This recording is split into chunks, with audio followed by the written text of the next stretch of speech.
अस्सलाम वालेकुम friends, welcome back to Nesto reactions.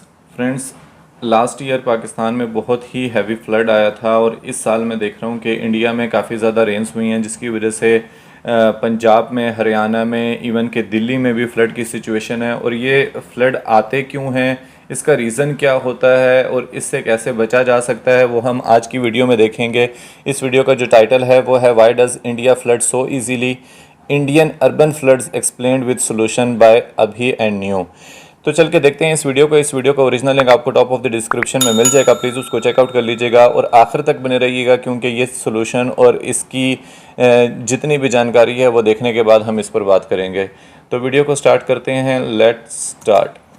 Delhi शहर डूब रहा है। हिमाचल का हाल कुछ ऐसा है। यमुना नदी का पानी अब तक के ऑल टाइम हाई लेवल्स को भी क्रॉस करने वाला है। पिछले 40 सालों में दिल्ली को इस जुलाई में सबसे ज्यादा बारिश का सामना करना पड़ा। हजारों लोगों को रातों रात मूव किया जा रहा है। दिल्ली के साथ साथ हिमाचल, उत्तराखंड, पंजाब, हरियाणा और उत्तर प्रदेश के कई एरियाज में फ्लड्स आ रहे हैं। हर साल बारिश का मौसम आते ही भारत में कोई न कोई जगह ऐसे ही दिखती है। 2005 में मुंबई, 2015 में चेन्नई, 2020 में हैदराबाद, 2022 में बेंगलुरु। सेम स्टोरी बार बार रिपीट होती है और इससे भारत को बिलियंस ऑफ डॉलर्स का नुकसान होता है। कैसे?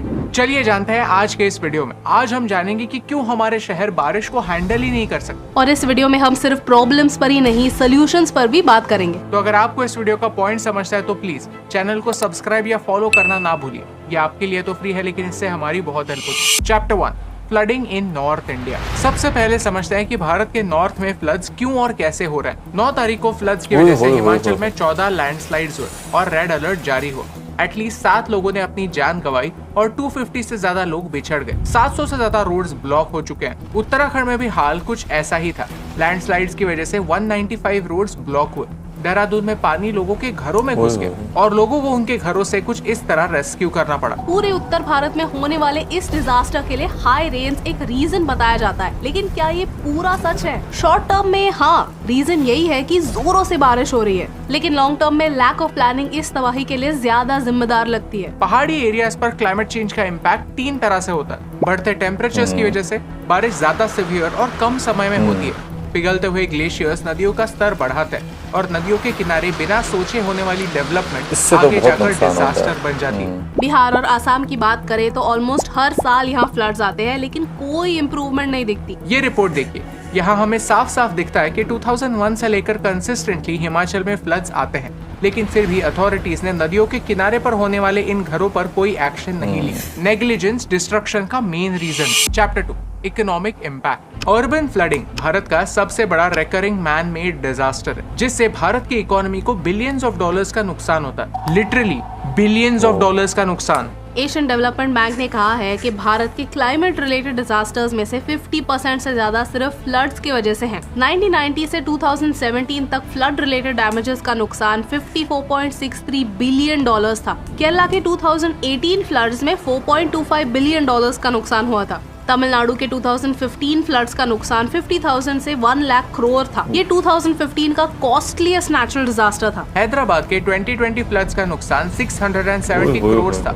मुंबई में 2005 में 5 लाख करोड़ का नुकसान हुआ। लोगों के घर बह जाते हैं, बीमारियां फैलती है, प्रोडक्टिविटी लॉस होता है। यानी क्लाइमेट चेंज का इम्पैक्ट हमारी एनवायरनमेंट के साथ साथ हमारी इकोनॉमी पर भी होता है। आपने नोटिस किया होगा, मॉनसून पैटर्न्स और भी हेवायर हो गए हैं। साइंटिस्ट कहते हैं कि फ्यूचर में रेन्स और इरेगुलर होंगी। What does this mean? महीने के कुछ ही दिन बारिश होगी और जब बारिश होगी तब बहुत ज्यादा बारिश होगी, और हम यही आज भी भारत के कई शहरों में देख रहे हैं। यानी मुंबई में 2005 में जैसे बारिश हुई थी, वैसे इंसिडेंसेस बढ़ने के चांसेस हैं। ये सच्चाई है और हमें इसे एक्सेप्ट करने की जरूरत है। चैप्टर 3, लेकिन फ्लड्स होते ही क्यों? सी, अगर हमें फ्लड्स के इस प्रॉब्लम को लॉन्ग टर्म में सुलझाना है तो रूट कॉज समझनी ही होंगी। यहाँ सबसे इम्पोर्टेंट पॉइंट ये है कि फ्लडिंग इज नेचुरल। फ्लड्स कोई नई कॉन्सेप्ट नहीं है। गंगा और ब्रह्मपुत्र जैसी नदियाँ सदियों से फ्लड होती आई हैं और साथ में फर्टाइल सिल्ट लाती भी हैं। इसीलिए नदियों के किनारे इतने फर्टाइल होता है। तो प्रॉब्लम क्या है? प्रॉब्लम है अनप्लान्ड डेवलपमेंट, जो इस फ्लडिंग का रीजन बन जाता है। ये है वियतनाम। भारत की तरह यहाँ भी बहुत बारिश होती है, लेकिन फिर भी अगर आप गूगल पर वियतनाम सर्च करेंगे तो आपको उनके शहर कुछ ऐसे दिखेंगे,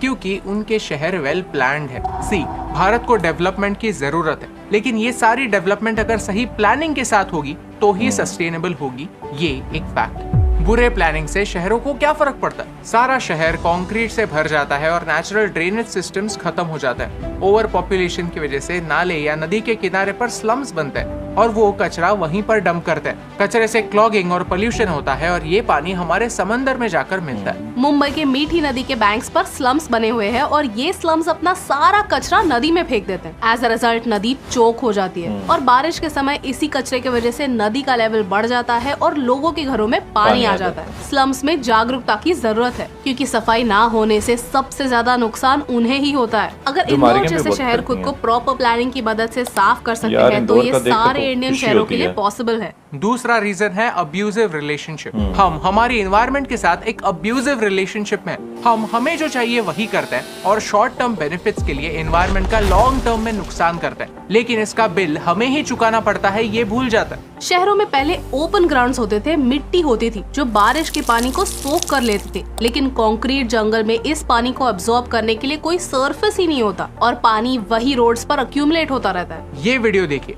इसमें आपको दिखेगा कि कैसे प्लांट्स के रूट्स सॉइल को पकड़े रखते हैं। ट्रीज के लीव्स और कैनोपी एक नेचुरल अम्ब्रेला जैसे काम करते हैं और कई रेन ड्रॉप्स अपने लीव्स में पकड़ के रखते हैं। ये रेन ड्रॉप्स बाद में इवेपोरेट हो जाते हैं और ग्राउंड तक नहीं पहुंचते। ट्रीज के एक्सटेंसिव रूट नेटवर्क की वजह से वो पानी एब्सॉर्ब करते हैं और उसे ग्राउंड तक पहुंचा देते हैं। ट्रीज का एक कॉम्प्लेक्स सिस्टम होता है। अगर एक एरिया में ट्रीज को पानी मिलता है, वो अपने हिस्से का पानी ले लेते हैं और अपने रूट से पानी को दूसरे पेड़ों तक पहुँचाते हैं ताकि उनके नीड्स फुलफिल हो। अब हमारे शहरों में हमने पेड़ काट दिए हैं और जो पेड़ बचे हैं उनके आसपास कंक्रीट डाल दिया है। कई बार रास्ते बनाते समय म्युनिसिपैलिटी पेड़ों के रूट्स कट कर देती है, जिसकी वजह से ट्रीज का बैलेंस चला जाता है और विंड्स की वजह से वो गिर जाते हैं। जहाँ पेड़ होते हैं वहाँ 10 इंचेस प्रति घंटे बारिश का पानी एब्सॉर्ब होता है। ओपन ग्राउंड में सिर्फ 4 इंचेस एब्सॉर्ब हो पाते हैं। जब हैवी रेन्स होते हैं तब ओपन ग्राउंड्स में फ्लडिंग होता है और पानी के साथ सॉइल बह जाता है। पेड़ तो पोल्यूटेड ग्राउंड वाटर को भी क्लीन करते हैं। इतने सारे बेनिफिट्स होने के बावजूद हमारे सोसाइटीज में ना ओपन स्पेस होता है और ना कोई पेड़, सिर्फ कंक्रीट होता है और बारिश के सीजन में पानी। एक रिपोर्ट में लिखा था कि 30 सालों में मुंबई ने 42% ग्रीनरी खो दी है।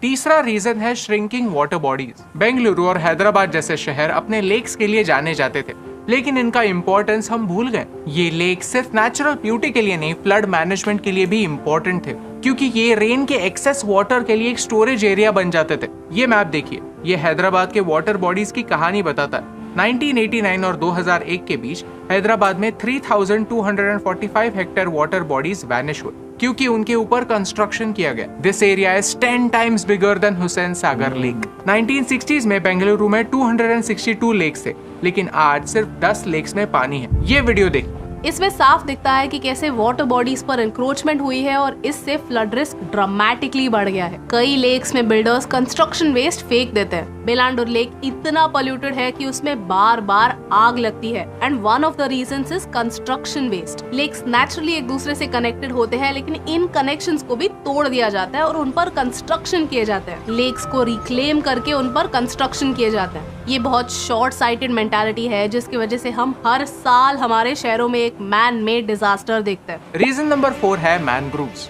ये वीडियो देखिए, इन्हें मैनग्रोव्स कहते हैं। ये दिखाता है कि कैसे मैनग्रोव्स कोस्ट को बचाते हैं। कई शहरों में मैनग्रोव्स या फिर वेटलैंड एरियाज होते हैं। वेटलैंड यानी एक ऐसा एरिया जहाँ पर पानी अक्यूमुलेटेड होता है, कुछ दलदल जैसे। ये एरियाज लगते ही वेस्ट ऑफ स्पेस है, लेकिन वेटलैंड्स फ्लड मैनेजमेंट के लिए इंपॉर्टेंट होता है क्योंकि वो पानी एब्सॉर्ब करते हैं और इस फ्लड के पानी को शहरों तक आने से रोकते हैं। मुंबई जैसे मेगा सिटी में 44 इयर्स में 71% वेटलैंड्स गायब हो चुके हैं। भारत 1/3 वेटलैंड्स एग्रीकल्चर या फिर अर्बनाइजेशन की वजह से खो चुका है। इन वेटलैंड्स में मिट्टी भर के बिल्डरों को सस्ते रेट में बेचा जाता है। हेवी रेनफॉल होने पर इन एरियाज में फ्लडिंग के चांसेस बढ़ जाते हैं। कई बार ये wetland areas low lying areas होते हैं क्योंकि वो वाटर बॉडीज होते हैं और यहाँ पर पानी जल्दी भर जाता है। वेटलैंड्स और मैनग्रोव्स हमें फ्लड से बचा सकते हैं और इनका इम्पोर्टेंस लोगों तक पहुँचाना जरूरी है। Chapter 4 solutions. जब फ्लड मैनेजमेंट की बात आती है तब रिस्पॉन्सिबिलिटी स्टेट गवर्नमेंट्स की होती है। फ्लड रेजिलिएंट इंफ्रास्ट्रक्चर बनाना, फ्लड्स का इम्पैक्ट कम करना और इसे फंड करना स्टेट गवर्नमेंट्स का काम है। लेकिन क्या किसी भी पॉलिटिकल पार्टी का इन बातों पर फोकस है?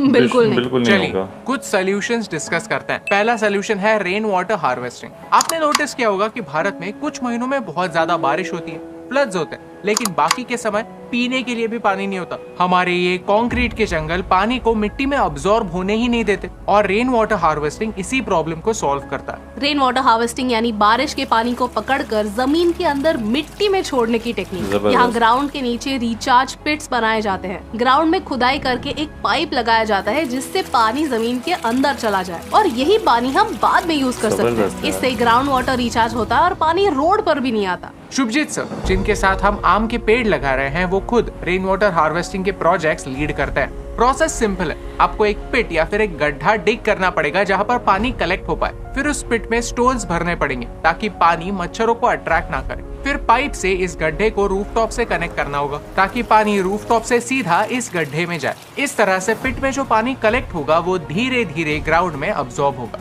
शुभजीत सर कहते हैं कि उन्होंने लो लाइंग एरियाज में rain water harvesting projects implement किए और उन सोसाइटीज ने फ्लडिंग रोक दिया जो उनके लिए काफी बेनिफिशियल था। लातूर में महादेव गोमारे जी फार्मर्स की मदद करते हैं। उन्होंने भी रेन वाटर हार्वेस्टिंग प्रोजेक्ट से लातूर के वाटर प्रॉब्लम को सॉल्व किया और लातूर सिटी में अर्बन फ्लडिंग की समस्या सॉल्व की। दूसरा सोल्यूशन है रेन गार्डन्स। न्यूयॉर्क भी भारत के शहरों की तरह ही एक बिजी शहर है और ओवर पॉपुलेशन का प्रॉब्लम वहाँ पर भी है, लेकिन क्राउड के साथ साथ वहाँ पर गार्डन्स भी है।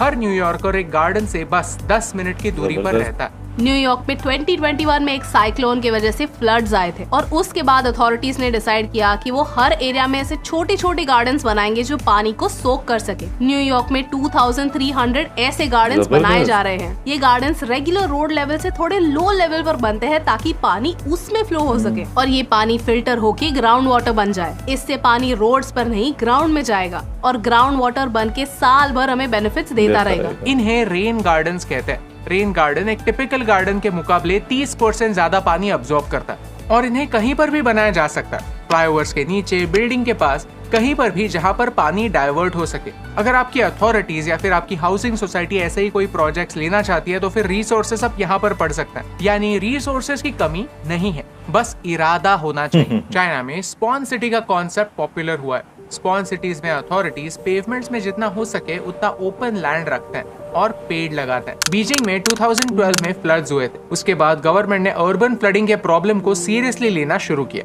चाइना के टियानजिन रीजन में पार्क्स बने हैं जो पानी को कैप्चर करते हैं ताकि फ्लडिंग कम हो सके। सिंगापुर में बिशान एंग मो क्यो पार्क है जो स्पेसिफिकली एक कनाल के अराउंड बनाया गया था। पहले ये एरिया एक कनाल था जिसके आसपास कंक्रीट था। वो कंक्रीट तोड़ा गया और उसके आसपास के एरिया को एक ग्रीन एरिया बनाया गया। वहाँ वॉकवेज बनाए गए, पार्क्स बनाए गए ताकि लोग उस एरिया में रिलैक्सेशन के लिए जा सके। उस कनाल को नेचुरल रिवर पर मॉडल किया गया। सिंगापुर के अथॉरिटीज को जब ये कनाल रिपेयर करना था तब उन्होंने सोचा कि क्यों ना इस कनाल को एक्सपांड करके एक पार्क जैसा बनाया जाए ताकि अर्बन फ्लडिंग के लिए कोई प्रोविजन हो। स्टडीज करने के बाद पता चला कि उस कनाल को रिपेयर करने से बेहतर होगा कि उस कनाल को एक नदी में कन्वर्ट किया जाए। कनाल को रिपेयर करने का खर्चा कुछ $94 मिलियन था और नदी के साथ साथ पार्क बनाने का खर्चा $50 मिलियन तो उन्होंने वही किया। अब अगर यहाँ पर फ्यूचर में कभी फ्लड्स आते हैं तो पार्क ये पानी अब्सॉर्ब करेगा, यानी इतने सारे पेड़ इस पानी को शहर में आने से रोकेंगे और लोगों की जान बचाएंगे।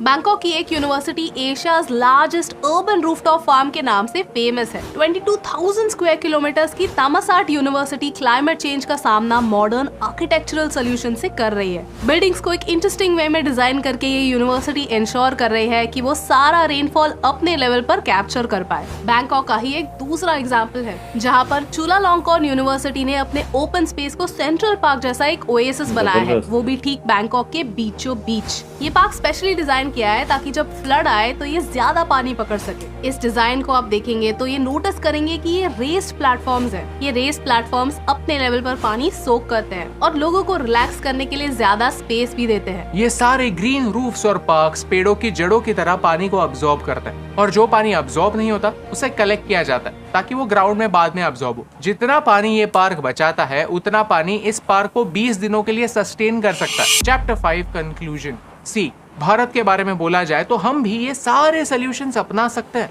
हमारे पास भी कई इनोवेटिव माइंड्स हैं, फिर भी हम मीडियोक्रिटी का पाथ चुनते हैं और हमारे शहरों को बुरे डिसीजंस के पैरों तले दबा देते हैं। Green roofs, green gardens, rain water harvesting, ये सारे टिप्स एंड ट्रिक्स अफोर्डेबल हो सकते हैं और ये लॉन्ग टर्म तक रिजल्ट्स देते हैं। इन्हें अपनाना नेचुरल होना चाहिए। अगर कोई भी म्युनिसिपैलिटी ऑफिशियल इस वीडियो को देख रहा है तो मेरी उनसे एक रिक्वेस्ट है कि प्लीज अपने शहरों को इस मैन मेड डिजास्टर से बचाइए। और अगर आप एक आम इंसान है तो इस वीडियो में बताए हुए सोल्यूशंस अथॉरिटीज तक पहुंचाने में हमारी हेल्प कीजिए। चलिए सोल्यूशन का हिस्सा बनते हैं। हमारे देश को 1% ही क्यों ना हो बेहतर बनाता है, और यही इम्पोर्टेंट बात आप तक पहुंचाने से मुझे फर्क पड़ता है। क्या बात है।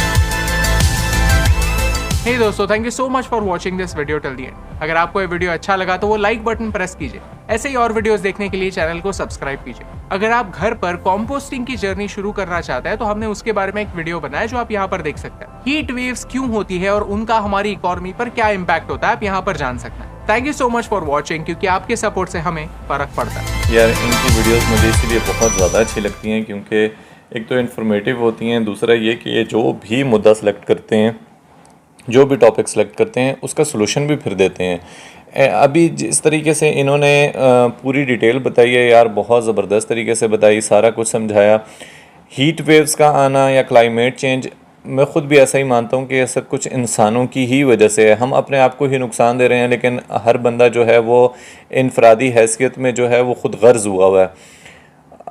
जितनी भी ये प्लाजे बन रहे हैं, जितने भी ये इस तरीके की डेवलपमेंट्स हो रही हैं शहरों में, नदी नालों के बिल्कुल किनारे एजिस पर, उसको कौन पास करता है यार? उसमें कोई भी ठेकेदार अपना पैसा बना लेता है, जो साइन करते हैं इस प्रोजेक्ट को वो अपना पैसा बना लेते हैं, लेकिन वो नुकसान किसका होता है? एट दी एंड फिर हमारा ही होता है।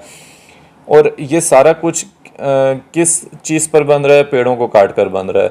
मैंने अभी हाल ही में एक मूवी भी देखी थी, भेड़िया, बॉलीवुड की थी। देखना मतलब कोई स्टोरी बहुत ही ज़्यादा कोई उसकी वो नहीं थी, लेकिन उसमें मुझे एक चीज़ जो बहुत ज़्यादा अच्छी लगी थी वो यही लगी थी कि जब हम नेचर के साथ खिलवाड़ करते हैं ना, तो नेचर फिर हमसे ही बदला लेती है उस चीज़ का, और उसका नुकसान हमें ही होता है। नेचर जो मतलब जो बनाई गई है ना, अल्लाह ने बनाया, वो सब चीज़ों का ना एक अपनी परसेंटेज बनाई है कि अगर पेड़ हैं तो उन्होंने ऑक्सीजन देनी है और उन्होंने कार्बन डाइऑक्साइड लेनी है, और वो उसका बेनिफिट इंसान को है। और कितने ज़्यादा ज़रूरी हैं ये पेड़ हमारे लिए। फ्लड को रोकते हैं, आंधी तूफ़ान को रोकते हैं, और उससे हम सांस ले सकते हैं। ये जो अभी बची कुची हम सांस ले रहे हैं, ये भी इन्हीं चीज़ों की बदौलत है। अगर हम बिल्कुल ही कंक्रीट ही कर देंगे सारा कुछ, तो हम खुद ही ये हर दूसरी बीमारी में होंगे और सांस तक नहीं लेना हमारे लिए मुश्किल होगा। तो इस चीज़ को देखना चाहिए। दूसरा ये कि जिन्होंने इन्होंने अर्बन फ्लडिंग की बात की है, वो बहुत ज़बरदस्त तरीके से इन्होंने समझाया कि कैसे न्यूयॉर्क, कैसे बीजिंग, इन शहरों ने किस तरीके से इस चीज़ को, उधर भी फ्लड आए तो उसके बाद उन्होंने छोटे छोटे पार्क बनाए, उस पानी को किस तरीके से हम लोग अब्जॉर्ब कर सकते हैं और वो ही पानी जो है वो हमारे काम आ सकता है। और मेरा अपना ख्याल ये है कि यार हम हर एक फ़र्द की ना अपनी एक ज़िम्मेदारी होती है। अब मैं जैसे अभी बोल रहा हूँ तो बोलना भी ठीक है, मेरी बात अगर कोई, इनकी बात अगर कोई मिलियन लोग सुन लेंगे, मेरी बात कोई 100-200 भी सुन लेंगे, अगर उसमें से कोई एक बंदा भी अगर उस पर अमल कर लेगा तो हो सकता है कि उसी के कारण कल को मुझे बेनिफिट मिले, उसका जो क्या कहते हैं सवाब मुझे भी मिल जाए इस चीज़ का। कि यार मैं ख़ुद ये सोचता हूँ कि हर इंसान को चाहिए कि कम से कम दो नहीं तो एक पेड़ तो लाजमी लगाए, और उसकी प्रॉपर केयर के साथ। जिस तरीके से ये अभी वीडियो में बता रहे थे कि ये आम के पेड़ लगा रहे हैं, और मुझे जानकर बहुत ज़्यादा खुशी हुई है। और इस तरीके से हर एक बंदे की ज़िम्मेदारी है कि अपने जो माहौल है उसको ग्रीन करें। वो हमें ही फ़ायदा देंगे, हमारी आने वाले नस्लों को फ़ायदा देंगे। अभी ग्रीनरी कितनी ज़्यादा कम होती जा रही है शहरों से यार, बहुत देखकर दुख होता है। जब हम लोग कभी अपने गांव जाते हैं या फिर इस शहर की उससे दूर जाते हैं तो देखते हैं आसमान कितना तारों से भरा हुआ होता है, लेकिन वही जब हम अपने शहरों में देखते हैं तो आसमान में तारे तक नज़र नहीं आते पोल्यूशन की वजह से। और आपको कभी भी टाइम मिले ना, आप किसी हिली एरिया में जाएं तो आप उधर ज़्यादा पेड़ की वजह से, साफ़ हवा की वजह से आप वो जो सांस ले रहे होते हैं ना, आपको उस चीज़ में मज़ा आता है, आपको खुद डिफरेंस पता लग जाता है। शहर में जो मैं सांस लेता हूँ और इधर लेता हूँ, कितना ज़्यादा फ़र्क है। तो इनकी बात ठीक है कि अगर कोई करना चाहे तो कर सकता है, फ़र्क सिर्फ इरादे का है। ये इनकी बात मुझे बड़ी अच्छी लगी थी यार, कि कुछ भी मुश्किल नहीं है, बस फ़र्क इरादे का है। एक दफ़ा इरादा कर लें कि हमने ये चीज़ करनी है तो वो हो जाती है। ये कितना ज़्यादा नुकसान होता है। अभी जिस तरीके इंडिया का बता रहे थे कि बिलियंस ऑफ डॉलर्स का नुकसान है, इस तरह पाकिस्तान में भी यही है यार। जो अनाज के टाइम पर एकदम बेवक्ती बारिशें हो जाती हैं और बहुत कम समय में बहुत ज़्यादा बारिशें हो जाती हैं, सारी फसल तबाह हो जाती है, फिर लोग बेघर हो जाते हैं। और अभी भी जो लोग इफ़ेक्टी हैं, जो पंजाब से मुझे देख रहे हैं या किसी ऐसी जगह से देख रहे हैं जहाँ पे फ्लड आया हुआ है, तो ज़रूर अपनी सिचुएशन से आगाह कीजिएगा। हम लोग आपके साथ हैं, हम लोग आप लोगों के लिए प्रे करते हैं इस चीज़ में कि यार आप लोग जल्दी इस मुसीबत से निकलें। और बहुत नुकसान लोगों का हो जाता है यार इन चीज़ों में। और अभी आगे भी जैसे जैसे ये कह रहे हैं क्लाइमेट चेंज है और तो बारिशें ज़्यादा होंगी आगे, तो इसके लिए प्रॉपर प्लानिंग की ज़रूरत है। हमने अपनी घरों को, सिटीज़ को, जितनी सोसाइटीज़ नहीं बन रही हैं, मैं इस्लामाबाद में देखता हूँ, इस्लामाबाद पहले बहुत ज़्यादा ग्रीन था, बहुत टेम्परेचर का फ़र्क पड़ा है। इधर कभी भी इतनी गर्मी नहीं पड़ती थी जितनी अब पड़ती है। और इवन के ग्रीनरी, इतने ज़्यादा ग्रीनरी होती थी इस्लामाबाद में, लेकिन अब सोसाइटीज़ बस वो प्लॉट महंगे से महंगे करके बेचते हैं और पेड़ काट काट के उनके प्लॉट निकाल रहे हैं और प्लॉट जो हैं वो बेच रहे होते हैं, घर के घर बनते जा रहे हैं। आबादी ठीक है यार, आबादी बढ़ रही है, ज़रूरत है डेवलपमेंट की, जैसे इन्होंने कहा कंस्ट्रक्शन की ज़रूरत है, लेकिन उसको प्रॉपर प्लानिंग के साथ करें। और अगर एक पेड़ काटते हैं तो मैं कहता हूँ उसकी जगह 10 और लगाएं। तो इस तरीके से कुछ ना कुछ प्लान करना चाहिए। बाकी आप लोग क्या सोचते हैं इस बारे में ज़रूर कमेंट बॉक्स में बताइएगा। आप लोगों ने क्या सीखा इस वीडियो से वो ज़रूर मेरे साथ शेयर कीजिएगा। और इस वीडियो को ज़्यादा से ज़्यादा शेयर कीजिएगा ताकि ये, अगर इनमें से कोई एक बंदा भी जो हमें देख रहे हैं वो अगर इस किसी एक बात पर भी उसको फॉलो कर लेता है, कोई एक पेड़ लगा लेता है, कोई अपना एक हिस्सा डाल देता है, तो मेरे ख्याल से उसका सबको बेनिफिट होगा। मुझे ख़ुद भी बहुत ज़्यादा खुशी होगी इस चीज़ की। तो फ्रेंड्स, सजेस्ट कीजिएगा नई अच्छी वीडियोज़ को, और जाने से पहले चैनल को सब्सक्राइब कर दें। मिलते हैं आपसे नेक्स्ट वीडियो में। Take care.